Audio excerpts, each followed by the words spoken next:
பாருங்க. எப்பா எப்படியாச்சும் வாங்கலாம்ப்பா, மணிக்கணக்காக உட்காந்து அரைக்க தேவையில்லைல்ல. ஆட்டுக்குட்டிக்கு ஒரு ஆட்டு மிஷினால என்ன வேணாலும் செய்யலாம். ஆனால் கை பக்கம் வரணும்ல, அது மனசுலேருந்து வரணும்.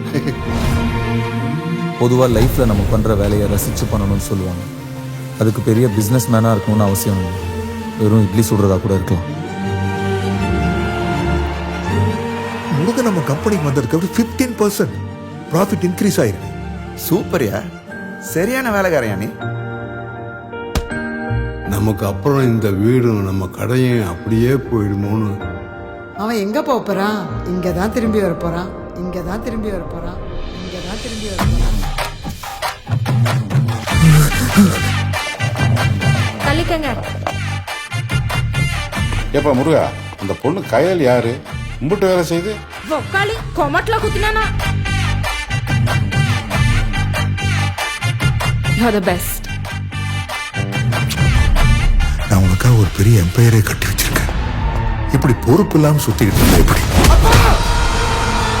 Look at Murugan. பெரிய மிஷிலின் ஸ்டார் ரெஸ்டாரண்ட், ஒரு டப்பா குடிசைக்கு. அது வெறும் கடையில் தம்பி, இந்த ஊரோட அடையாளம்.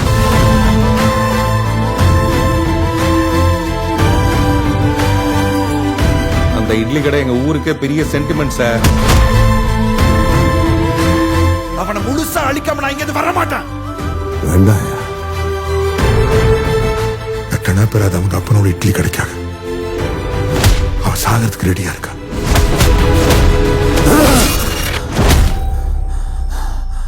ஆத்தி, இட்லி சுடுறதுன்னா அவ்வளோ இஷ்டமா? நான் என்னவோ இட்லி சுட தான் பிறந்த மாதிரியே எனக்குள்ள ஒரு நினைப்பு.